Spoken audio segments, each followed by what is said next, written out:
वालेकुम, welcome to the strategic square.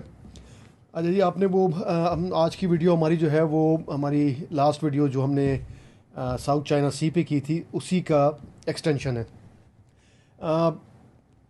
Geopolitics में prediction करना अच्छी बात नहीं होती, हम कोई न्यूज़ चैनल तो है नहीं, लेकिन जो रीसेंट डेवलपमेंट्स हैं साउथ चाइना सी, ईस्ट चाइना सी में और इस रीजन में, उससे मुझे लग रहा है कि हम एक मेजर कॉन्फ्लिक्ट की तरफ बढ़ रहे हैं। ये मैं क्यों प्रिडिक्ट कर रहा हूँ या सोच रहा हूँ ये तो मैं थोड़ी देर में आपको बताता हूँ, लेकिन मैं चाहता हूँ कि हम पहले हमारी जो वीडियोस थी थ्योरीज ऑफ जियोपॉलिटिक्स पर और जो शैटर बेल्ट्स पे हमने की थी, प्लीज़ उसको आप दोबारा जहन में लाएं। तो मैंने आपको कहा था कि एक वेस्टर्न अमेरिकन थ्योरी मैहान की मैकेंडर की थी कि जो यूरेशियन वर्ल्ड आइलैंड है इसका हार्टलैंड है ईस्टर्न यूरोप में, जो उसको कंट्रोल करेगा वो इस वर्ल्ड आइलैंड को कंट्रोल करेगा, और जो वर्ल्ड आइलैंड को कंट्रोल करेगा वो पूरी दुनिया को कंट्रोल करेगा। फिर हमने एक कॉन्सेप्ट डिस्कस किया था लैंड पावर्स और सी पावर्स का। ब्रिटेन, यूरोपियन पावर्स, पोर्चुगल से स्पेन, स्पेन से ब्रिटेन, ब्रिटेन के बाद यूएस, ये सारी नेवल पावर्स हैं जो समंदर को कंट्रोल करके दुनिया को कंट्रोल करती थी। जबकि रशिया, चाइना, ईरान किसी हद तक ये सारी लैंड बेस्ड पावर्स हैं। जो हमारे शटर बेल्ट्स थे उसमें हमने चार आपको बताए थे कि दुनिया में मेजर शटर बेल्ट्स हैं, जिनमें से एक ईस्टर्न यूरोप का शटर बेल्ट है, एक आपके मिडल ईस्ट का शटर बेल्ट है, एक आपके ईस्ट एशिया का शटर बेल्ट है, और एक मैंने आपको बताया था कि साहिल रीजन है अफ्रीका का, वहाँ का शटर बेल्ट। तो अगर आज की पिक्चर पे नज़र दोहराएं तो यूक्रेन में जंग चल रही है 2022 से, ईरान में जंग चल रही है तकरीबन पिछले साल एक अटैक हुआ, उसके बाद फिर अभी इस साल से 28 फरवरी से एक जंग चल रही है। ये दूसरा शटर बेल्ट आपका एजिटेट हुआ है। साहिल पे अगर आप जाएं तो माली, बुर्किना फासो, नाइजर, ये तीन मुल्क हैं जिनमें कूज हुए हैं और उन्होंने यहाँ से फ्रेंच और बाकी फोर्सेस को निकाल दिया था। वहाँ पे अगर आप इस वक्त जाएं तो पिछले 5-6 माह से कंटिन्यूसली टेररिस्ट अलकायदा और आइसिस इन साहिल और ये अटैक कर रहे हैं इन मुल्कों पर, जिसमें जंजीवीद मलेशिया, जो उधर की लोकल मलेशियाज हैं वो भी शामिल है, तो वो भी डिस्टर्ब है। अब पीछे रह गया एक शटर बेल्ट जो हमारे ईस्ट एशिया वाला शटर बेल्ट है, जो अभी तक डिस्टर्ब नहीं था।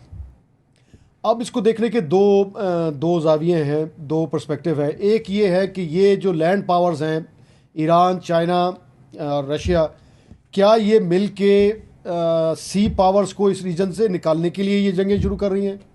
वन।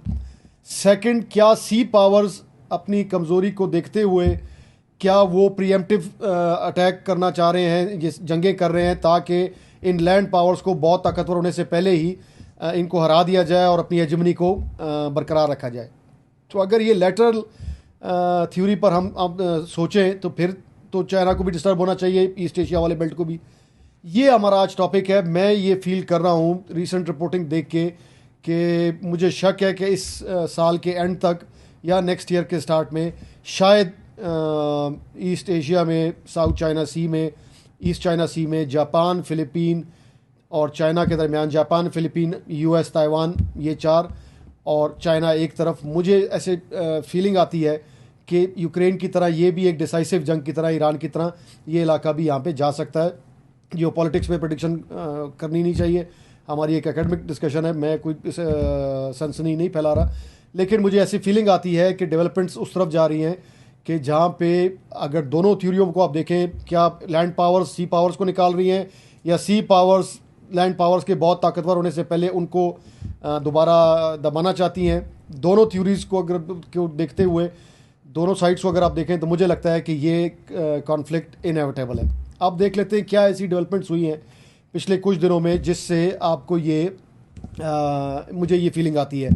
नंबर वन, जापान में लास्ट ईयर से एक राइट विंग गवर्नमेंट, जो दाएं बाजू की गवर्नमेंट होती है, राइट विंगर्स हैं, अल्ट्रा नेशनलिस्ट किस्म के, सनाए ताकाइची उनकी प्राइम मिनिस्टर है, खातून है, वो इलेक्ट हुई हैं लास्ट ईयर। अच्छा, आपको पता है कि सेकेंड वर्ल्ड वॉर के बाद से जापानीज़ का एक पैसिफिस्ट कॉन्स्टिट्यूशन है, यानी वो आर्मी नहीं बना सकते, ऑफेंसिव आर्मी नहीं बना सकते, सिर्फ डिफेंसिव आर्मी बना सकते। उनके कॉन्स्टिट्यूशन में अमेरिकन ने लिख दिया था, जब जापानीज़ का वर्ल्ड वॉर 2 हारने के बाद उनका कॉन्स्टिट्यूशन अमेरिकन ने बनाया, जनरल डगलस मकार्थर ने और बाकी लोगों ने।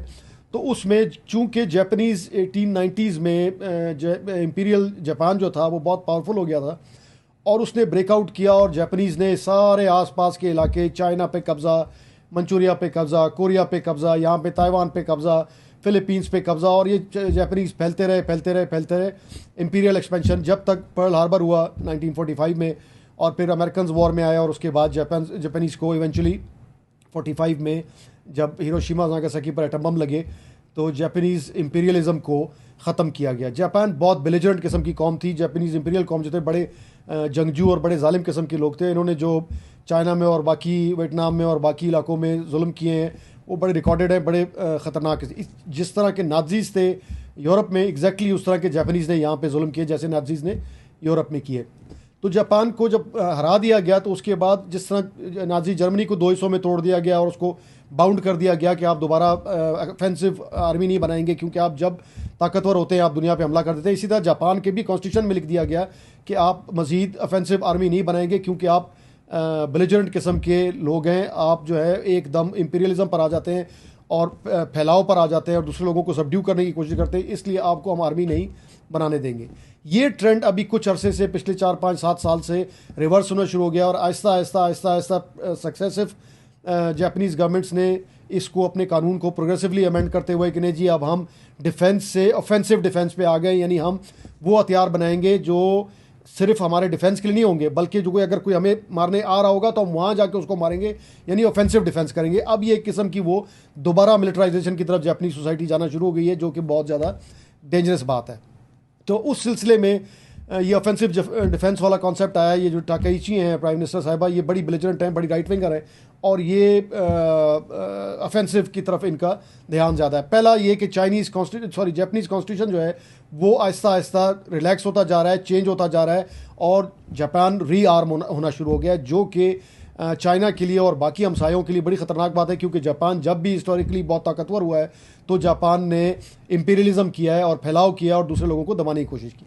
यहाँ पर अगर आए तो फ़िलीपींस आपको पता है कि 1901 से अमेरिकन कॉलोनी रहा 1950 तक, मेरे ख्याल में 45 तक, फिर उसके बाद आज़ादी मिली, लेकिन 1953 से फ़िलीपींस का म्यूचुअल डिफेंस पैक्ट है अमेरिका के साथ, यानी अगर एक पे हमला होगा तो दूसरा उसको अपने ऊपर हमला तस्वर करेगा और वो इसके साथ आएगा। अब हुआ ये है रिसेंटली जो सबसे ख़तरनाक डेवलपमेंट्स होना शुरू हुई है। एक तो मैंने आपको बता दिया जापान की रीमिलिटराइजेशन, दूसरा ये है कि अभी कुछ अर्से पहले फ़िलीपीन ने अपनी जो मैरीटाइम बाउंड्रीज़ है उसको डीलिमिटेशन करके उसका स्कोप, जो मैंने आपको पिछली वीडियो में बात की थी, UNCLOS UN laws of the seas के तहत जो डिक्लेरेशन उनके पास है 2016 का, उसके तहत अपनी डीलिमिटेशन करके जो मैंने आपको बताया था स्पार्टली आइलैंड्स और स्कारब्रो आइलैंड्स और सेकंड थॉमस आइलैंड्स, उन सब को अपने अंदर ले लिया, और वहाँ पे जो चाइनीज़ ने अपने लिए बेसिस बनाए थे या जाली मसनूई जजीरे बनाए थे, उनको उन्होंने कहा है कि जी ये हमारे एक्सक्लूसिव इकोनॉमिक जोन में आते हैं और हम इसको,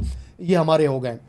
ये एक डेवलपमेंट हो गई जो कि चाइनीज़ के लिए बड़ी ख़तरनाक भी है, प्रोवोकेटिव है, चाइना को गुस्सा दिलाने की तरफ है। दूसरी तरफ क्या हुआ कि चाइनीज़ और फ़िलीपींस और जापान ने डीलिमिटेशन टॉक शुरू कर दी ईस्ट चाइना सी में, यानी ताइवान दरमियान में है, एक तरफ जापान है, एक तरफ फ़िलीपीन है। ताइवान से जापान की तरफ जो है वो ईस्ट चाइना सी है, तो ताइवान से ईस्ट की तरफ फ़िलीपींस जो ताइवान के साउथ पे है, यहाँ से वो और जापान बात करेंगे कि जी हमने अपनी डीलिमिटेशन कैसे करनी है ताइवान के अगेंस्ट, यानी चाइना के जो मैंने आपको समझाया था कि पैसिफिक में जाने के रास्ते हैं उसको रोकने के लिए ये शुरू हो गई है यहाँ पे डीलिमिटेशन। इसके आगे चले तो फिर क्या हुआ कि जी अभी इनकी एक्सरसाइजेज होती हैं US और फ़िलीपींस की। ये एक हुई है, इसको कहते हैं सलकनेप फेज़ 1 16 to 17 अप्रैल 2026 में। ये लार्जेस्ट एवर इस एक्सरसाइज की लार्जेस्ट एवर इटरेशन थी। ये हर साल होती है लेकिन इस साल ही सबसे ज़्यादा हुई, और इसमें जापान के अलावा इसने जापान और ऑस्ट्रेलिया ने इसमें शिरकत की, अमेरिका और फ़िलीपींस के साथ। उसके बाद एक एक्सरसाइज हुई है, इसको कहते हैं बैलिकथन 2026। ये 20 अप्रैल से 5 मई तक हुई, और इसमें पहली मरतबा जापान ने 1400 ट्रूप्स जापानीज़ डिफेंस से निकाल के फ़िलीपींस के साथ मिला के फ़िलीपीन आइलैंड पर ले जाके उनसे एक्सरसाइज कराई। ये अभी पिछले माह की मैं बात कर रहा हूँ, 2 माह की बात चल रही है। उसके बाद ये type 88 firing, Japanese type 88 surface to ship missile है, ये ज़मीन से आप शिप को मारने वाला मिसल है। इसकी पहली दफ़ा एक्सरसाइज जापानीज़ आर्मी ने फ़िलीपींस के ऊपर बैठ के फ़िलीपींस से एक्सरसाइज की कि हम समंदर में शिप्स को मारेंगे, यानी जापानीज़ हथियार फ़िलीपींस से, ज़ाहिरी बात है चाइना के लिए बात हो रही है, चाइना की शिप्स को मारेंगे किसी फ्यूचर सिनारियो में। फिर उसके बाद सेलेक्टिव 2 ये फिर हुई 8 to 20 में, वो 6 to 17 अप्रैल में हुई है, ये 8 to 20 में हुई है। इसमें फिर मल्टीनेशनल ट्रेनिंग कंसिडरेशन।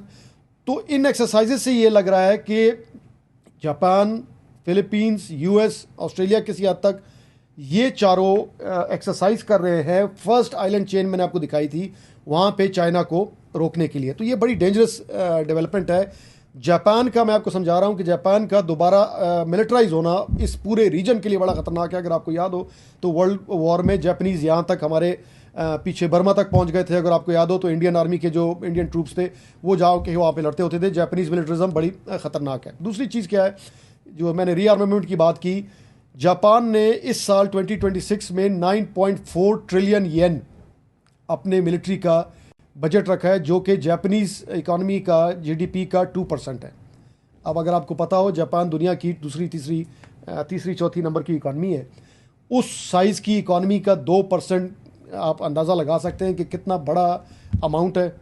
वो जापान ने मुख्तस कर दिया है अपने डिफेंस के लिए। अब अगर मैं चाइनीज़ डिसीजन मेकर हूँ, चाइनीज़ लीडर हूँ, तो मैं देख रहा हूँ कि यार ये बात कहाँ जा रही है। ये दोबारा जापान रीआर्म हो रहा है। यहाँ से फिलीपींस और यूएस और ऑस्ट्रेलिया और जापान मिलकर एक्सरसाइजेज कर रहे हैं।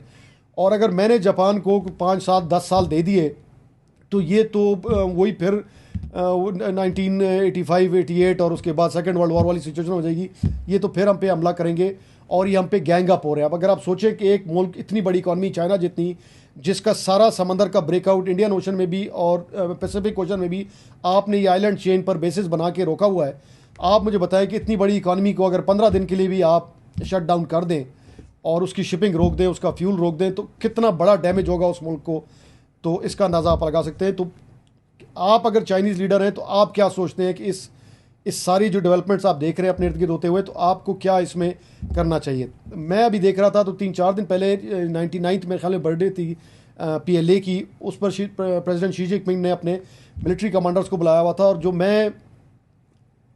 मैंने कवरेज देखी है चाइनीज़ मीडिया में, वो ये थी कि इस खबर के साथ ही अगली खबर वो चलाते थे ये फ़िलीपींस की डिलिमिटेशन की, और उसके बाद जापान फ़िलीपींस की एक्सरसाइज की। यानी एक पैकेज में शी के अपने मिलिट्री कमांडर से बात करना, उसी पैकेज में फ़िलीपींस का डिलिमिटेशन अपना चेंज करना, उसी पैकेज में जापान का और फ़िलीपीन का आपस में ये मिलिट्री कोऑपरेशन बढ़ाने को उन्होंने डिस्कस किया, जो मुझे लगता है कि बड़ी ख़तरनाक। अच्छा, दूसरा जी फिर एक इन्होंने किया है, उसको कहते हैं रेसिप्रोकल एक्सेस एग्रीमेंट। जापान और फिलीपींस ने आपस में एग्रीमेंट 2024 में किया था। अभी उसको उन्होंने दोबारा रीइटरेट किया कि जी आप हमारी पोर्ट्स इस्तेमाल कर सकते हैं, किसी भी इवेंचुअलिटी की सूरत में हम आपकी पोर्ट्स इस्तेमाल कर सकते हैं, एक दूसरे को हम रिफ्यूल कर सकते हैं, एक दूसरे की शिप्स को रिप्लेनिश कर सकते हैं। यानी ये एक और साइन है कि चाइना के ख़िलाफ़ ये दो मुल्क। अच्छा, इसमें एक बड़ी इंटरेस्टिंग चीज़ ये है कि इन्होंने ताइवान को खामोश रखा हुआ है, क्योंकि इनको पता है कि अगर ताइवान से हम कोई बयान दिलवाते हैं कि जी हम भी इसका हिस्सा है, तो चाइनीज़ उसको बहाना बना के ऐसा ना हो कि ताइवान पे कब्ज़ा कर लें।